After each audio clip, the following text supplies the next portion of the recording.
Hey, what's up, guys? David Glenn for davidglennrecording.com and theproaudiofiles.com. In celebration for releasing mixingdrums.com, I wanted to go ahead and throw some drum-based tutorials your way. So we're going to kick it off in this first video featuring the track I Don't Know from my new friend Nolan Garrett. He's been kind enough to share that with us over at themixacademy.com this month, and so I wanted to kind of give him some love, show him a couple of things that I would do to the kick drum. So live kick, I've chosen to replace the kick in this particular instance. And what I'm going to do is I'm going to show you a before and after, and then I'm going to walk you through it. So here's his mix.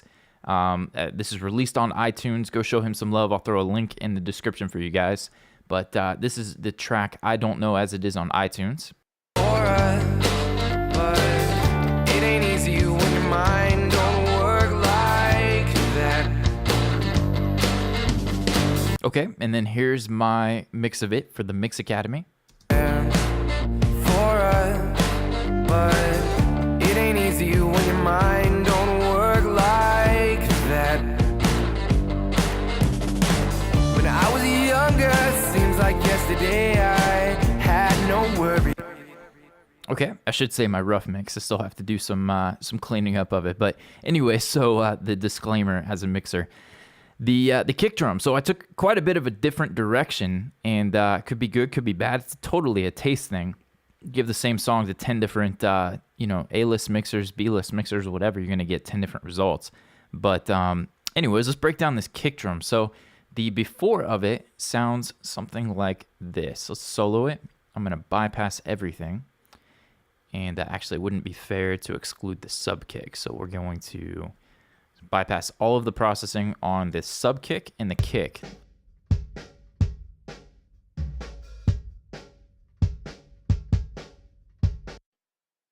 Okay, so it's not bad. It doesn't sound horrible, but if there's anything I could say to describe that kick drum, it would be sort of bland, right? It doesn't have too much character.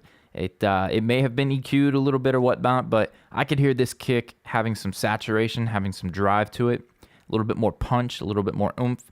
And what better way to have some fun mixing drums than to pull open your favorite sample libraries and start blending and replacing. So I did choose to replace this kick, so let's walk through some of that processing.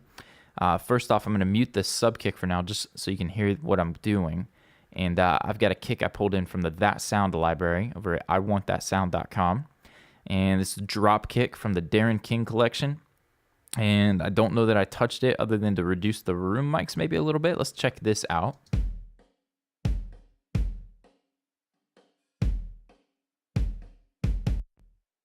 Okay, so I dig that. Almost night and day, right? We don't have any bleed to deal with. We've got a nice solid just oomph to that kick. I don't even know how else to say it, but I still feel like we could do with a little more punch and a little bit more distortion. I wanted some grit for this kick drum. So I pulled open the trusty Neve 1073. Now this is the UAD version, but the Slate VMR is great. You can use that one. T-Racks, I've got those, and they all work really, really well. You may pull open something like a Lo-Fi or another type of distortion enhancing processor for doing this process, but I drove this. So here's the before.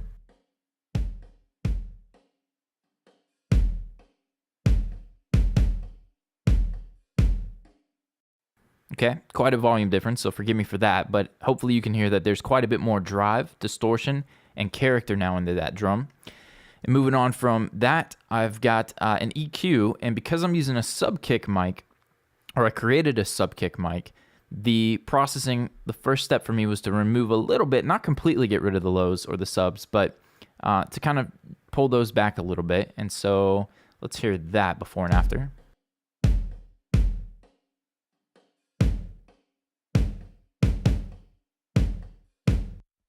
Okay, so we've retained the sort of the punch in the mid-range for sure. And you can see I chose to boost a little bit here. So many people will say, oh, you got to cut 400 to whatever automatically in a kick drum, and that's so not true. But moving on from that argument, touched it up barely with anything, just not even a dB of some click. It may have been just me experimenting. But moving on from that, this is kind of a big deal. This next one, I've talked a little bit about tightening up kick drums. I think I used a pop EDM dance mix type thing, but I'm doing the same yet similar process, if not the same, the similar process with this live kick. And so going in with the multi-band transient designer, I've selected the frequency range here. You'll see from 0 to 97 hertz has got its own transient designer. And then here from 97 to 207, it's got its own. Zoomed in a little closer, sorry guys. And then up top, it's got its own transient designer. So 3 frequency ranges to control independent of each other.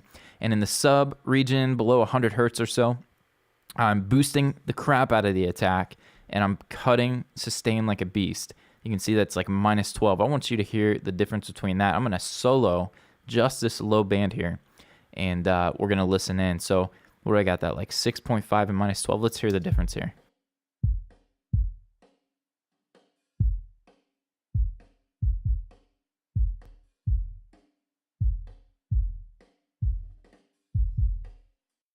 Okay. If you're on a laptop or iPhone speakers, you're probably not going to hear that. Throw in some headphones, you'll hear just fine. But just a taste thing. I felt like I could tighten up the bottom end in the kick by sucking out the sustain. I didn't want to gate it. Didn't want to do anything weird like that. So I just kind of tightened it up with this and boosted some of the attack. Got a little more punch back in the subs. I'm going to put that back where it was or so. And then this next frequency range, let's take a listen to that. If I solo, again, this is just from, 97 to 207-ish.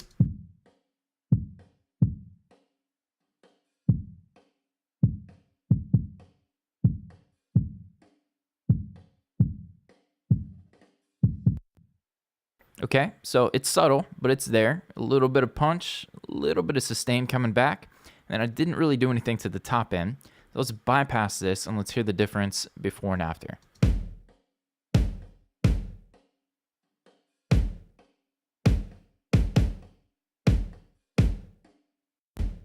Okay, so just my preference and my taste was to tighten up the kick. You could have reversed that, and your taste may be to boost sustain and create a more trash can kind of sound where it's, really long and decaying and sustained out. Excuse me. But the one thing it does sound is thin, so I'm going to bring in the sub kick. For me is just a complete duplicate of this live kick. And let me pull in the processing there. You can see it's the exact same kick, and then all I'm doing is cutting everything below 72 hertz or so at a slope, probably like a 6 dB or 12 dB slope, okay? And then I'm just tightening up, making sure nothing below 20 hertz gets in. How you guys like that? My voice crack. 20 hertz and below is filtered out. So that by itself sounds like this. Same processing.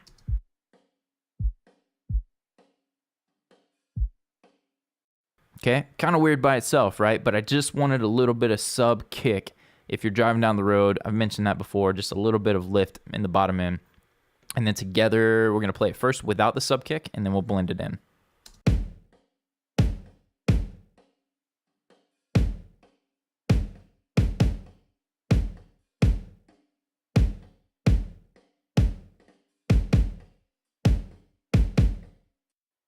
Okay, and it's important to note that you want to check for phase. I did end up reversing the polarity on this one, so I pull up in the stock Digi1 band or whatever your preference is to check for phase. And so here's without that. Thin, right? And we get our low end back. So you want to check and make sure that your tracks are in phase. And so for me, this kick drum, tightening it up is great and all, but what I like to do is I like to tighten them up, suck out some of the sustain, but then send it to a little bit of a room. And I've got the Ocean Wave room that I'm using for this. And I don't know if I sent any, looks like I did. I duplicated the track. So I got sub going to the room, but I more so am looking for this live kick here to get some room. And so here's that before and after.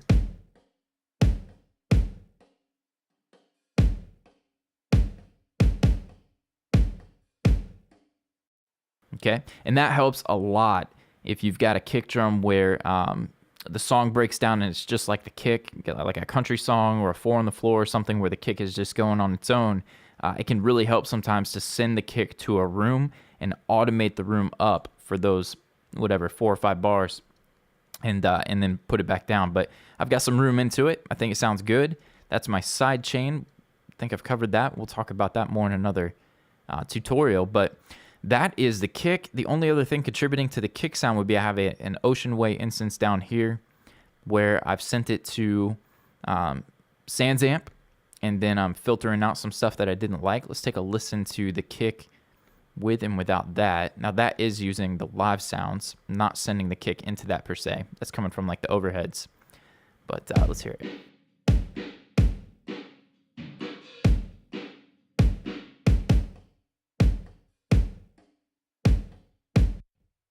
Okay, so a cool vibe going on there.